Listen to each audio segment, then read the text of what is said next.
Hello everyone, welcome back to my channel my beloved का next part लेके आई हूँ। चलिए बिना देर करे शुरू करते हैं आज का पार्ट। पिछले पार्ट में हमने देखा था जो विंग था, विंग ईवान और हुसैन मिलकर उस फ्लावर को नदी को बिना टच किए उसे उठा लेते हैं। यहाँ पे उस फ्लावर को लेकर विंग ईवान और हुसैन मिलकर उसी क्वार्टर की तरफ जाते हैं जो वांगजी और विंग का क्वार्टर था ना, वहाँ पे जाते हैं।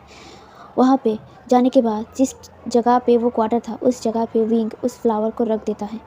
रखने के बाद वो वहाँ से दूर हट जाता है। पहले तो कुछ नहीं हो रहा था, उसके बाद धीरे धीरे उस फ्लावर का रंग भी बदलने लगता है और साथ ही साथ वो क्वार्टर अब दिखने लगता है। यहाँ पे वो क्वार्टर एकदम पूरी तरीके से जब दिखाई देता है तो हुसैन कहता है, मास्टर वे, आपके दिमाग का दांत नहीं दे सकती मैं, जितना तारीफ़ करूँ उतना कम है। आपने कैसे समझ लिया कि इसी फ्लावर के ज़रिए ही हम लोग इस क्वार्टर के पास पहुंच पाएंगे। यहाँ पे विंक स्माइल करता है और कहता है, क्योंकि ब्लैक मैजिक का यही तो एक कमज़ोरी होता है, वो लोग अपने अंदर वो शक्ति को नहीं रख पाएंगे, उनको किसी चीज़ में उस शक्ति को रखना पड़ता है और यही चीज़ का फ़ायदा मैं उठा रहा हूँ। यहाँ पे हुसैन हंसता है और कहता है, तो चलिए अब हम लोग अंदर जाते हैं। यहाँ पे विंक कहता है, हाँ लेकिन संभाल के, क्योंकि वो लड़की भी उसी क्वार्टर के अंदर होगी। यहाँ पे वो लोग नोट करते हैं और धीरे धीरे उस क्वार्टर के अंदर जाने लगते हैं। उस क्वार्टर के अंदर जाने के बाद वहाँ से वो लोग एकदम अंदर नहीं गए थे, कमरे के अंदर नहीं गए थे, वो लोग बाहर से ही देखने की कोशिश कर रहे थे कि अंदर कोई है या नहीं। यहाँ पे जो वांगजी था, वांगजी उसी रूम पे मतलब लेटा हुआ था बिस्तर पर, एकदम मूर्ति की तरह, जैसे कोई वो एक रोबोट हो, कुछ भी उसमें हलचल नहीं थी वांगजी की। तो यहाँ पे विंग उसे देखता है। विंग का बहुत मन था लंजा के पास दौड़ के जाने का, लेकिन वो ऐसी गलती नहीं कर सकता है। उसने एक बार गलती किया था उस लड़की को छोड़कर, तो इस बार वो नहीं कर सकता है। उसे अपने लंजा को बचाना होगा, उसके दिमाग में ये था। लेकिन यहाँ पे दूसरी तरफ जो युवान था वो बिना सोचे समझे उस कमरे के अंदर घुस जाता है। यहाँ पे विंग युवान को रोकने की कोशिश तो करता है, लेकिन उसके रोकने से पहले ही युवान उस कमरे के अंदर चला गया था। उस कमरे के अंदर जाने के बाद युवान तुरंत ही हांगजुन के पास जाता है। हांगजुन को शोल्डर से पकड़ते हुए कहता है, हांगजुन आप ठीक है, आप उठ जाइए, जल्दी उठ जाइए हांगजुन। यहाँ पे वो ये कहकर उठाने की कोशिश कर रहा था, लेकिन यहाँ पे पीछे से एक चीज़ उसके गले पर प्रेस होती है। यहाँ पे वो मतलब जो युवान था वो तुरंत ही अपना जो स्ट्रगल है, जो वांगजी को जो उठाने की कोशिश कर रहा था वो रोक देता है और वो पीछे मुड़ता है। यहाँ पे जो चेंगशी थी वो थी पीछे, और चेंगशी अपने हाथ में एक नाइफ़ लेके खड़ी थी और वो युवान के गले पर लगाते हुए कहती, एकदम हिलना मत। तुम यहाँ कैसे आए हो और तुम्हें यहाँ का रास्ता कैसे मिला। यहाँ पे जो यान था वो चुप रहता है, वो कुछ नहीं कहता। यहाँ पे जो चेंगशी थी वो गुस्से में कहता है, जो पूछा है वो जवाब दो मुझे, तुम यहाँ पहुँचे कैसे, यहाँ का रास्ता तुम्हें मिला कैसे। यहाँ पे फिर भी युवान कुछ नहीं कहता। यहाँ पे जो चेंगशी थी वो गुस्से में उस नाइफ़ को युवान के जो गले हैं वहाँ पे प्रेस करते हुए कहता है, बोलोगे या फिर मरोगे। यहाँ पे युवान कहता है, अगर तुम मार भी डालोगे तब भी मैं नहीं बोलूँगा। यहाँ पे जो चेंगशी थी वो गुस्से में कहती है, ठीक है, अगर तुम्हें मरना ही चाहते हो तो ठीक है, मैं तुम्हें अभी के अभी मार देता हूँ। और ये कहकर वो चारों तरफ देखने लगती है। उसे पता है कि इस लड़के को मारने की बात सुनकर विंग बाहर ज़रूर आएगा। यहाँ पे जैसा उस लड़की ने सोचा था ठीक वैसा ही हुआ। युवान को बचाने के लिए विंग सामने आ जाता है और कहता है, रुको, उसे कुछ मत करो। यहाँ पे जो चेंगशी थी वो एक स्मर करती है और कहती है, आखिरकार तुम आ ही गए विंग। यहाँ पे विंग कहता है, हाँ मैं आ गया हूँ, अब उसे छोड़ दो। यहाँ पे जो युवान था वो कहता है, मास्टर वे, आप क्यों बाहर निकले। यहाँ पे विंग कहता है, युवान तुम चिंता मत करो, मैं तुम्हें बचा लूँगा। यहाँ पे युवान कहता है, पर मास्टर वे आप। यहाँ पे जो चेंगशी थी वो कहती है, हाय, फादर और सन का प्यार कितना स्वीट होता है ना। वैसे विंग, ये तुम्हारा बेटा है राइट। युवान, लैन युवान, नहीं, लैन शुजोई, मुझे पता है तुम इसे अपने बेटे की तरह मानते हो, और ये हंगुनजुन भी इस युवान को अपने बेटे जैसा मानता है। क्या मैं सही कह रहा हूँ। यहाँ पे विंग गुस्से में कहता है, देखो तुम्हारी दुश्मनी मुझसे है, तुम युवान को कुछ मत करो। यहाँ पे चेंगशी कहती है, बट तुमसे रिलेटेड सबके साथ मेरी दुश्मनी है।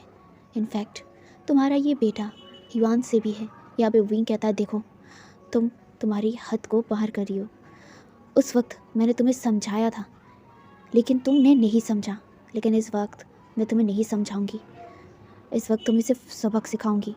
जो गलतियाँ तुमने की है उसका तुम्हें भरपाई करना होगा। यहाँ पे ये सुनकर चिंगशी कहती है सच में? कौन देगा मुझे सज़ा? तुम? क्या तुम इस पोजीशन पे हो कि तुम मुझे सज़ा दोगे? अगर तुम मुझे मारने की कोशिश भी किया तो यहाँ पे मेरे पास तुम्हारा ज़िंदगी है, तुम्हारा लंजा है, और ये लंजा मेरे लिए सब कुछ करेगा जो मैं कहूँगा। और अगर मैं एक इशारा करूँ तो वो लंजा तुम्हें खुद अपने हाथों से मारेगा। यहाँ पे विंग कहता है देखो तुम बहुत कर रहे हो, प्लीज़ छोड़ दो, लंजा को छोड़ दो और मेरे बेटे को भी छोड़ दो। यहाँ पे ये बेटा शब्द सुनकर जो युवान था उसके आंखों में आंसू आ गए थे। हाँ, विंग ने कभी उसे बेटी की तरह बुलाया नहीं था, लेकिन हाँ वो बेटी की तरह मानता ज़रूर था। आज पहली बार विंग ने युवान को अपना बेटा सबके सामने बोला था। ऐसा नहीं था कि विंग युवान को अपना बेटा नहीं मानता था, वो बेटा मानता था और वो युवान से बहुत ज़्यादा प्यार करता था। यहाँ पे इसीलिए ही वो अपने बेटे को कुछ होने नहीं दे सकता था। यहाँ पे चिंगशी कहता है ऐसे कैसे छोड़ दूँ? उस वक्त तुमने सोचा था मेरे बारे में? तुमने मुझे यूं ही रिजेक्ट कर दिया, सबके सामने मुझे अपमान किया, और तुम बोल रहे हो कि मैं तुम्हें छोड़ दूँ? कैसे छोड़ दूँ विंग? मैंने क्या किया था? मैंने गलत क्या किया था? मैंने सिर्फ तुमसे प्यार ही तो किया था, तुम्हें पसंद ही तो किया था, तुम्हें मांगा था, तुम्हें अपना बनाना चाहता था। और क्या गलत किया था मैंने? यहाँ पे विंग कहता है गलत क्या किया था? तुम्हें रियलाइज़ भी है कि तुमने क्या गलत किया था? तुमने मुझे काबू में किया, वश में किया, और तुम्हारे ऐसी ही एक जगह पे लेके गए जहाँ पे तुमने मुझे वहाँ पे बंद करके रख दिया। मेरे साथ तुम क्या करने वाले थे मैं सोचना भी नहीं चाहता हूँ। और तुम बोल रहे हो कि तुमने गलत क्या किया है?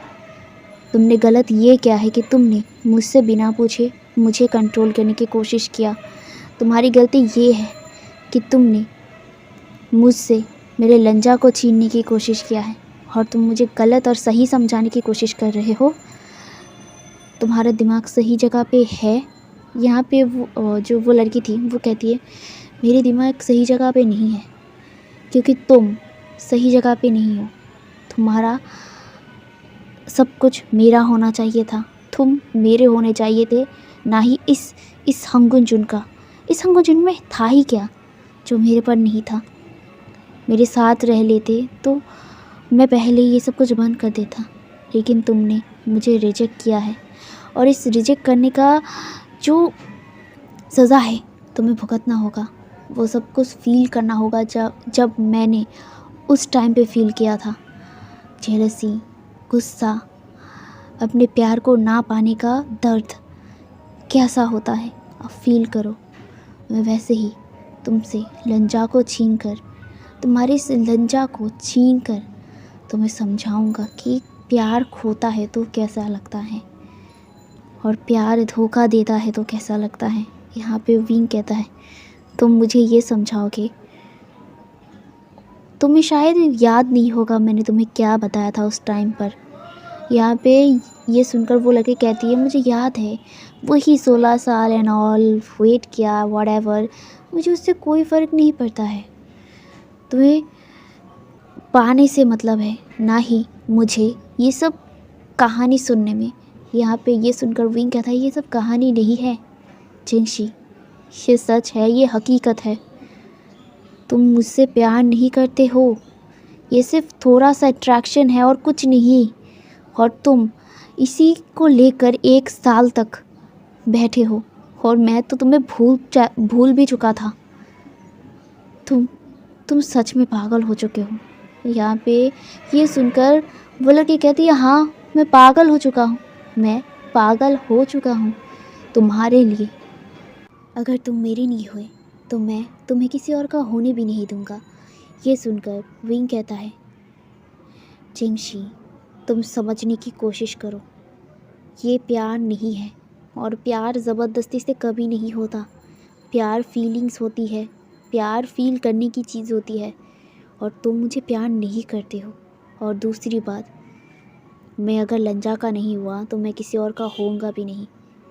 ये सुनकर चेंगशी गुस्से में कहता है, क्या है इस हंगुंजुन में जो मेरे पास नहीं है हुई?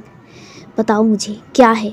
मैं पूरी कोशिश करूँगी उसकी तरह बनने की, लेकिन प्लीज़ तुम इसे छोड़ दो, तुम मेरे पास आ जाओ। यहाँ पे ये सुनकर विंग कहता है, कभी नहीं, मैं मरते दम तक लंजा को कभी नहीं छोड़ूंगा।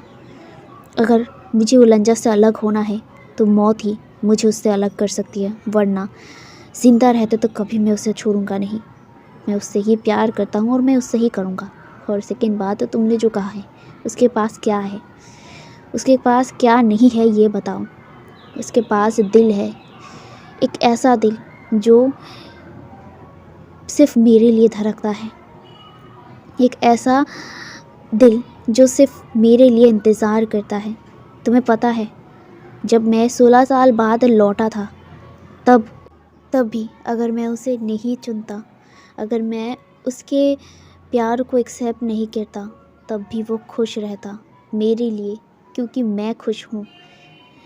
वो वहीं पे खुश होगा जहाँ पे मैं खुश रहूँगी। इसे प्यार कहते हैं।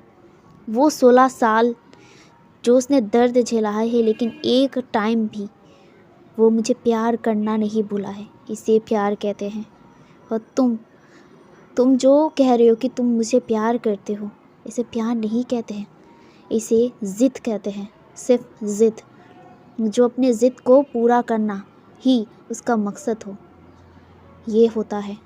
और तुम प्यार का मतलब जानना चाहते हो? मैं सिर्फ इतना ही कहना चाहूँगा, चेंगशी, प्यार करो तो शिद्दत से करो। उस प्यार को वहीं पे रहने दो जो वहाँ जहाँ पे खुश है। यूँ ही ज़िद पूरा करने के लिए किसी को अपने प्यार से अलग करना, ये किस तरह का प्यार हुआ मुझे बताओगे? और मैंने तुम्हें पहले भी बताया था और मैं आज भी बताती हूँ, मैं उस इंसान को नहीं छोड़ सकता जो मुझे इतना बेइंतहा प्यार करता है, और मैं भी उससे उतना ही प्यार करता हूँ। यहाँ पे ये सब कुछ विंग उसे बोल रहा था, और पीछे से नी हुसैन जो धीरे धीरे चेंगशी के पास आ रहा था। यहाँ पे विंग जानबूझकर ही जो चेंगशी थी उसको उलझा रहा था बातों में, और दूसरी तरफ जो नी हुसैन था वो धीरे से आकर जो चेंगशी था उसे धक्का दे देता है, और जो युआन था उसे पकड़ लेता है, उसे लेकर दूर हट जाता है। यहाँ पे विंग तुरंत ही युआन को पकड़ लेता है और अपने पीछे कर लेता है। यहाँ पे जो चेंगशी थी वो बहुत ही गुस्से में उन दोनों को देखती है। यहाँ पे विंग कहता है, अभी भी समय है चेंगशी, तुम लंजा को ठीक कर दो और ये सब कुछ बंद कर दो। यहाँ पे चेंगशी गुस्से में कहती है, कभी नहीं, तुमने बहुत गलत किया है मेरे साथ विंग, अब इसका हिसाब तुम्हें चुकता करना होगा। और ये कहकर वो अपने हाथों से इशारा करती है, और दूसरी तरफ जो वांग जी इतनी देर से लेटा हुआ था बेड पर, वो तुरंत ही बेड से उठ जाता है। और यहाँ पे जो चेंगशी थी वो कमांड करते हुए कहती है, हंगजुन जाओ, तुम विंग के ऊपर वार करो, जितना हार्शली हो सकता है उतने हार्शली वार करो। ये सुनकर जो हंगजुन था वो अपने जो मायान से जो तलवार है ना उसे निकालता है और विंग के ऊपर अटैक करने के लिए जाता है। यहाँ पे विंग जो लंजा को देखता है, लंजा एकदम मतलब अपने होश में बिल्कुल नहीं था, वो एकदम ही जो चेंगशी थी उसके कंट्रोल में थी। यहाँ पे चेंगशी हंसता है और कहता है, अब देखो कैसा लगता है, अपने ही प्यार से दर्द मिलता है तो, अपने ही प्यार से लड़ते हो तो कैसा लगता है। ये सुनकर विंग कहता है, मुझे मेरा लंजा कभी हर्ट नहीं कर सकता। तुम भले ही लंजा को कंट्रोल कर रहे हो, लेकिन लंजा अगर मुझे सच्चा प्यार करता है और अगर मैं उसे सच्चा प्यार करता हूँ तो लंजा ज़रूर मेरी बातों को सुनेगा। ये सुनकर जो चेंगशी थी वो हंसता है और कहता है, कोशिश करके देख सकते हो, इस इसका कोई फ़ायदा नहीं होने वाला विंग। ये सुनकर विंग कहता है देखते हैं होता है या नहीं। और दूसरी तरफ जो लंजा था वो अब विंग के ऊपर अपने तलवार से अटैक करता है। विंग सिर्फ बचता है उससे। यहाँ पे जो युआन और हुसैन था वो दूर हट गए थे। यहाँ पे जो विंग था वो युआन और हुसैन से कहता है तुम लोग दूर रहो यहाँ से।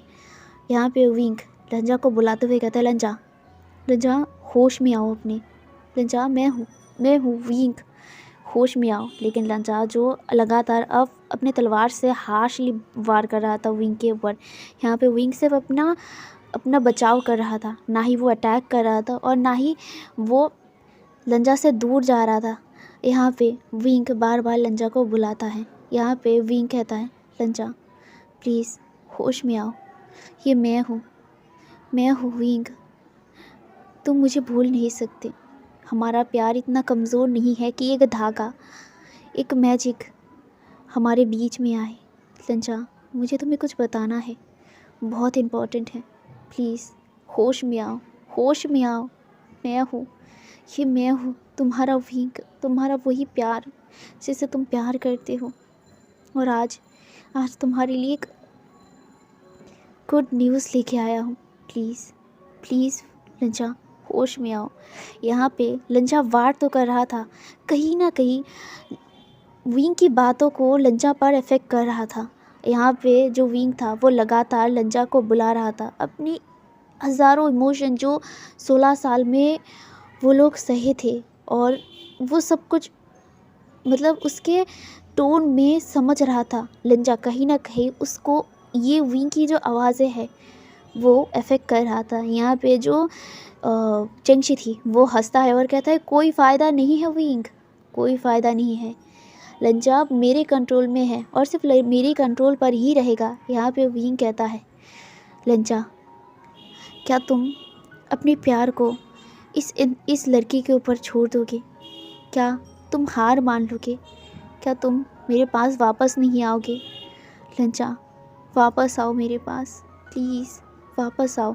और वो सिर्फ बचाव कर रहा था और वो ना ज़्यादा अपनी शक्तियों को इस्तेमाल नहीं कर रहा था क्योंकि डॉक्टर ने कह दिया था उससे कि आप अपने स्पिरिचुअल पावर या फिर जो डार्क एनर्जी है उसे इस्तेमाल नहीं कर सकते हैं, इससे बच्चे को ख़तरा हो सकता था।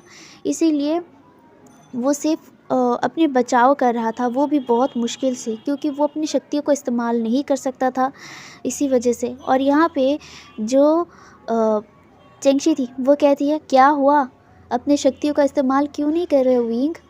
बचाव करो, वार करो अपने लंजा के ऊपर। और वो लोग लड़ते लड़ते यानी कि जो हंगुन जुन था वो लड़ते लड़ते विंग को लेकर बाहर आ गया था। अब वो लोग बाहर पर लड़ाई कर रहे थे। विंग तो नहीं कर रहा था लेकिन लंजा एक के ऊपर एक वार विंग के ऊपर कर रहा था और विंग बहुत मुश्किल से उस वार को रोक रहा था या फिर उस वार से वो मतलब खुद को बचाव कर रहा था। यहाँ पे जो विंग था, विंग अपने टमी पर हाथ रखता है एक हाथ से और दूसरे हाथ से वो अपने आप को बचा रहा था एक एक स्टंट करते हुए। वो मार्शल आर्ट कर रहा था, वो अपनी शक्तियों का इस्तेमाल नहीं कर रहा था और वो बार बार लंजा को बुला रहा था। और लंजा को वो जितनी बार बुला रहा था उतना ही लंजा के ऊपर ये इफ़ेक्ट कर रहा था। लंजा को वो बहुत इमोशन के साथ बुला रहा था। यहाँ पे विंग कहता है लंजा मुझे तुम्हें कुछ बताना है।